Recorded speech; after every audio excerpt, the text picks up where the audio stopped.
ঠান্ডা পানি কি ওজন বাড়ায়? এই কোয়েশ্চেনটা আমি প্রায় পেয়ে থাকি। তাদের জন্য আজকের এই ভিডিও। ঠান্ডা পানি কি ওজন বাড়ায় কি না এর একটি সায়েন্টিফিক আলোচনা আজকে আমি করব। আশা করছি পুরো ভিডিও দেখলে একটা ক্লিয়ার কনসেপশন পেয়ে যাবেন। প্রথমে বলে রাখি পানির ক্যালোরি কত। পানির আসলে কোনো ক্যালোরি নেই, এটা টোটালি ক্যালোরি ফ্রি, অর্থাৎ এটি ওজন বাড়ার সাথে কোনো সম্পর্ক নেই। এখন আসি, আপনি যখন ঠান্ডা পানি গ্রহণ করবেন তখন এটি আপনার শরীর স্বাভাবিক তাপমাত্রায় আনবার জন্য 37 ডিগ্রি সেলসিয়াস তাপমাত্রা, যেটা আমরা জানি স্বাভাবিক তাপমাত্রা, তার জন্য কিছু ক্যালোরি বার্ন করে। এটা হতে পারে খুব কম 5 থেকে 10 কিলো ক্যালোরি বার্ন করছে।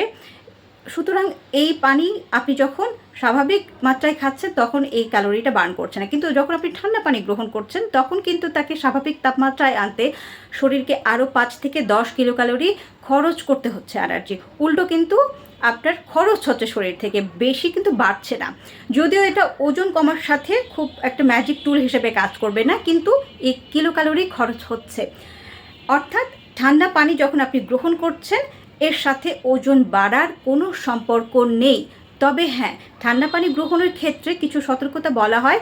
যাদের কিনা সর্দি কাশি রয়েছে, যাদের হজমের সমস্যা যেমন আইবিএস প্রবলেম কারো থাকতে পারে, তাদের ক্ষেত্রে বলা হয় যে ঠান্ডা পানি গ্রহণ না করতে। বা কারো হয়তো টনসিলাইটিস থাকতে পারে, তারা ঠান্ডা পানি গ্রহণ যাতে না করে সেই জন্য নিষেধ করা হয়।